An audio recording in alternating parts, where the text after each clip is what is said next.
ഇപ്പം ദീപ മാഡം പറഞ്ഞതിൽ വലിയൊരു എലമെൻ്റ് ഉണ്ട്, സോഷ്യൽ മീഡിയ എന്നുള്ളത്.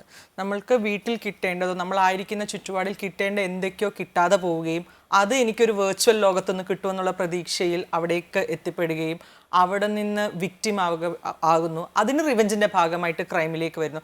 ഈ ഒരു ട്രാക്ക് നമ്മൾ പലപ്പോഴായി കാണാറുണ്ട്. ഓൺലൈനിലൂടെ ഒരു വ്യക്തിയെ പരിചയപ്പെടുന്നു, പ്രണയത്തിലാകുന്നു, ചതിയിലകപ്പെടുന്നു, പിന്നീട് അവർ ക്രൈമിലേക്ക് പോകുന്നു എന്നുള്ള ഈ ഒരു ട്രെൻഡ് എത്രത്തോളം കേരള സമൂഹത്തിൽ എവിഡൻ്റ് ആണ്?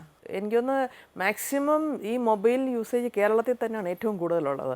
അതുകൊണ്ട് കേരളത്തിൽ ഇഷ്ടംപോലെ ഈ ഒഫൻസും ധാരാളം വരുന്നുണ്ട്, നല്ല ഇൻക്രീസ് ഉണ്ട്, പലതരത്തിലാണത്.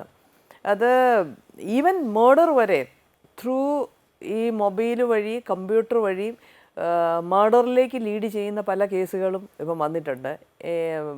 മണി തട്ടിപ്പ് വന്നിട്ടുണ്ട്, പിന്നെ പ്രോസ്റ്റിറ്റ്യൂഷൻ ഉപയോഗിക്കുന്നത്, ഇങ്ങനെ പലതരത്തിലും ഒരുപാട് ഇൻക്രീസ് ഉണ്ട് കേരളത്തിൽ. പിന്നെ മാക്സിമം ക്രൈം സ്ത്രീകൾ ചെയ്യുന്ന ഒരു സ്റ്റേറ്റായിട്ട് കണക്കാക്കുന്ന മഹാരാഷ്ട്ര കഴിഞ്ഞ മധ്യപ്രദേശ്, അത് കഴിഞ്ഞ തമിഴ്നാട്, അത് കഴിഞ്ഞേ കേരളത്തിന് സ്ഥാനം വരുന്നുള്ളൂ. എന്ന് പറഞ്ഞു കഴിഞ്ഞാൽ ഈ കമ്പ്യൂട്ടറൈസ്ഡും മൊബൈൽ ക്രൈം കൂടുതൽ കേരളത്തിൽ തന്നെ ഇപ്പം നിലനിൽക്കുന്നു. വിവാഹ തട്ടിപ്പ് അല്ലെങ്കിൽ പ്രണയ നൈരാശ്യം, അതിൽ നിന്നുണ്ടാകുന്ന ഒരു തരം റിവെഞ്ച്, ഇതിൻ്റെയൊക്കെ ഭാഗമായിട്ടും സ്ത്രീകൾ ഇത്തരത്തിലുള്ള ക്രിമിനൽ ആക്ടിവിറ്റികളിലേക്ക് അല്ലെങ്കിൽ കുറ്റകൃത്യങ്ങളിലേക്ക് പോകുന്നതായി തോന്നിയിട്ടുണ്ടോ? ഇതിനകത്ത് കുറ്റകൃത്യങ്ങളല്ല, അവര് എത്തിപ്പെടുന്നുണ്ടാവാം. പിന്നെ സോഷ്യൽ മീഡിയയിലൂടെ എനിക്ക് തോന്നുന്നു സ്ത്രീകൾ കുറ്റവാളികളാവുകയല്ല, സ്ത്രീകൾ ഇരയാക്കപ്പെടുകയാണ് കൂടുതലും സോഷ്യൽ മീഡിയ വഴി. അതിപ്പോൾ സമൂഹത്തിൻ്റെ താഴെത്തട്ടിലോട്ട് മുകൾ തട്ടിൽ വരെ ആവട്ടെ, അവരെ ചൂഷണം ചെയ്യുന്നതാണ് കൂടുതൽ. അവർ ഒരു ക്രൈം ആകുന്നതല്ല ഞാൻ കൂടുതൽ കണ്ടിട്ടുള്ളത്. സോഷ്യൽ മീഡിയ വഴി ഈ സ്ത്രീകളെ ചൂഷണം ചെയ്യുന്നത്, ഇപ്പോൾ ഈ പറഞ്ഞോളം പ്രോസ്റ്റിറ്റ്യൂഷനോ എന്ത് കാര്യത്തിലാണെങ്കിലും, അല്ലെങ്കിൽ മറ്റേ ദൂരെ നിന്നിട്ടൊരു ഫ്രണ്ട് നമ്മുടെ ആ സ്ത്രീയുടെ ജീവിതത്തിലേക്ക് വരുന്നു, അവരെ ചൂഷണം ചെയ്യുന്നു, ചിലപ്പോൾ സാമ്പത്തികമായി, ചിലപ്പോൾ ലൈംഗികപരമായി ഒക്കെ ചൂഷണം ചെയ്യുന്നു. അപ്പോൾ അവർ ചൂഷണം ചെയ്യപ്പെടുന്നതാണ് സോഷ്യൽ മീഡിയ വഴി ഞാൻ കൂടുതലും കണ്ടിട്ടുള്ളത്. അവരൊരു ക്രിമിനൽ ആകുന്നതല്ല, അവർ ചൂഷണം ചെയ്യപ്പെടുന്നതാണ്. അവരെ അതിനകത്തേക്ക് പെടുത്തുകയാണ്.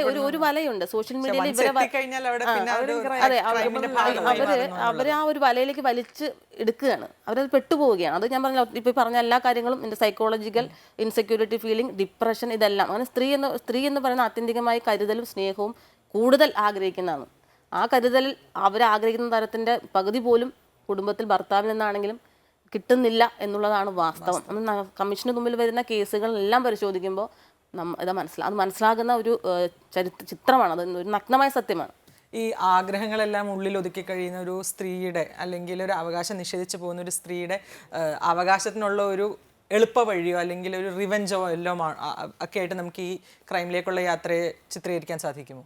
അവകാശം നിഷേധം എന്ന് പറയുമ്പോൾ ഇപ്പോൾ പുതിയ ട്രെൻഡിലുണ്ടാകുന്ന ക്രൈം ആക്ടിവിറ്റീസ്, അപ്പം ഹോമിസൈഡ്, കുടുംബത്തിനകത്ത് തന്നെയുള്ള കൊലപാതകങ്ങൾ, അങ്ങനെയൊക്കെ വരുമ്പോഴത്തേക്കും അവളൊരു പ്രശ്നത്തിലോട്ട് അകപ്പെട്ട് കഴിഞ്ഞാൽ കുടുംബത്തിൽ നിന്നുള്ള ഐസൊലേഷൻ, ഒറ്റപ്പെടുന്നൊരവസ്ഥ, പാരൻസ് ആണെങ്കിലും മക്കളാണെങ്കിലും ഹസ്ബൻഡ് ആണെങ്കിലും സമൂഹമാണെങ്കിലും, നീ ഇന്ന ഒരു കാര്യം ചെയ്തു, അത് പുരുഷൻ ചെയ്യുമ്പോഴത്തേക്കും ചിലപ്പോൾ പുരുഷനല്ലേ, കുഴപ്പമില്ല, ചെയ്താലും പ്രശ്നമില്ല എന്നുള്ളൊരു ലെവലിലും, സ്ത്രീ ചെയ്യുമ്പോൾ അവളെ ഒരു പ്രത്യേക ഒരു പ്രോബ്ലമാറ്റിക് ആയിട്ടുള്ള ഒരാളാക്കി മാറ്റുകയും ചെയ്യുമ്പോൾ ഒരു കൺഫ്യൂഷനിലാണ്, കോൺഫ്ലിക്റ്റാണ്.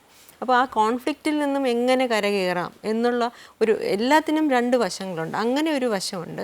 മറുവശം ഒരു റിവെഞ്ചിലേക്ക് പോകുന്ന, കാരണം എനിക്കിതിൽ നിന്ന് മുന്നേറണമെങ്കിൽ ഞാൻ ഇന്ന ക്രൈം കമ്മിറ്റ് ചെയ്യണം, എനിക്ക് ഇവരിൽ നിന്ന് രക്ഷപ്പെടണം, ഇവരൊക്കെ കാരണം ഈ ഒരു സിറ്റുവേഷനിൽ നിന്നും എനിക്ക് രക്ഷപ്പെടണം.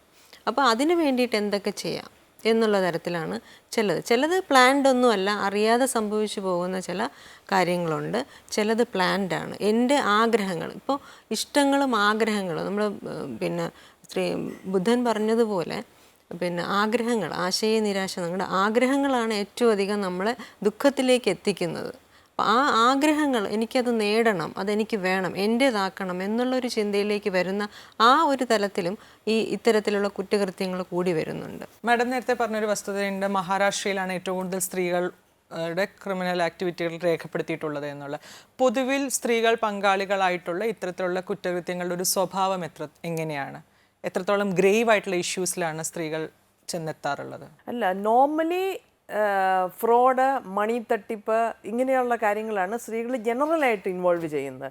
ഇപ്പോൾ തന്നെ നമ്മുടെ പല കേസുകൾ അറിയാമല്ലോ, പക്ഷേ വെരി ഹാർഡസ്റ്റ് ക്രിമിനൽസ് വരെയുണ്ട്. 13 ആൾക്കാരെ അവരുടെ വൈൻയാർഡിൽ തന്നെ കുഴിച്ചു മൂടിയ കേസുകൾ ഒരു സ്ത്രീയെ പ്രതിയായിട്ട് വന്നിട്ടുണ്ട്. പിന്നെ 2 സിസ്റ്റേഴ്സ് കൂടി കുറേ പിള്ളേരെ, അതായത് പ്രോസ്റ്റിറ്റ്യൂഷന് ലീഡ് ചെയ്തതിന് ശേഷം കൊന്ന ഒരു കേസുകളുണ്ട്. അതിനകത്ത് ഡെത്ത് സെൻറ്റൻസ് തന്നെ. അങ്ങനെ പല പല കേസുകളുണ്ട്. ഇതിൻ്റെ ചരിത്രം എന്ന് പറഞ്ഞു കഴിഞ്ഞാൽ എനിക്ക് തോന്നുന്നത് 1848 ആദ്യമായിട്ട് സ്ലേവറി മാറുന്നത്. സ്ത്രീകളെ ഒരു അടിമയായിട്ടാണ് കണക്കാക്കിയിരുന്ന കാലമുണ്ട് 18th സെഞ്ച്വറിയിൽ.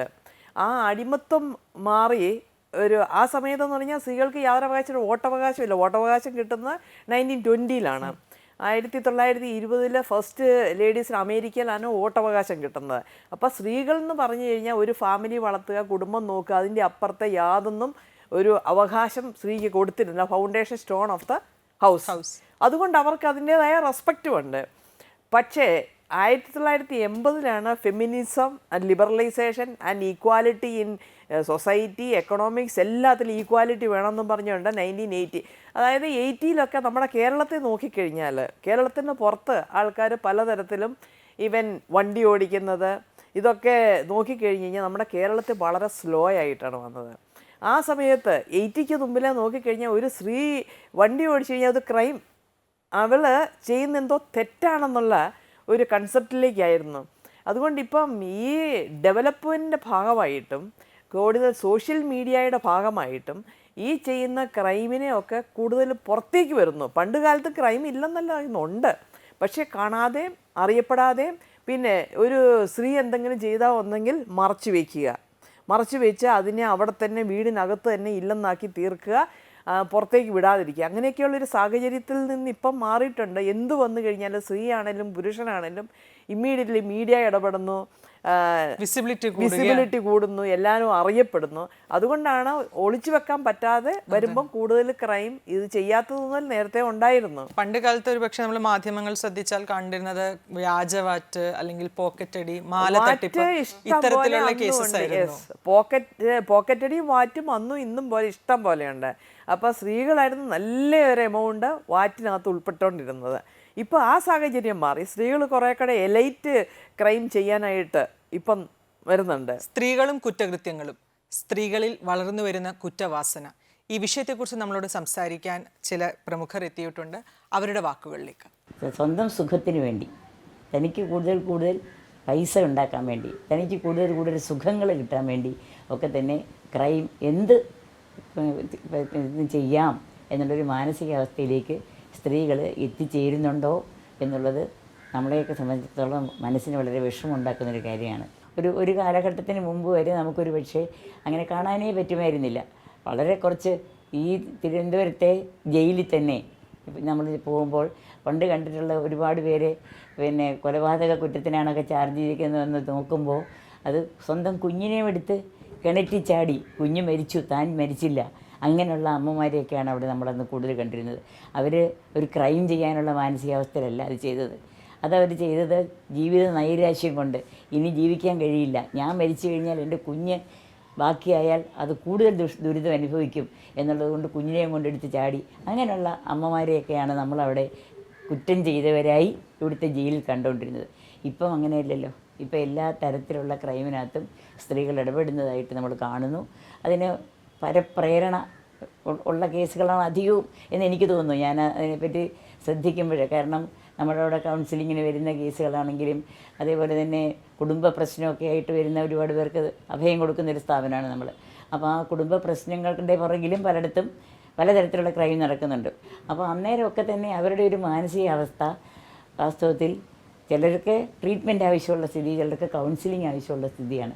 അതും ഈ സമൂഹം ഉണ്ടാക്കി വെക്കുന്ന ഒരു മാനസികാവസ്ഥ തന്നെയാണ് അവർ ആ രീതിയിൽ എത്തിപ്പെടുന്നത്. കാരണം കുടുംബത്തിനകത്തെ സ്ത്രീയുടെ ഒരു നിസ്സഹായതയുണ്ട് പലപ്പോഴും.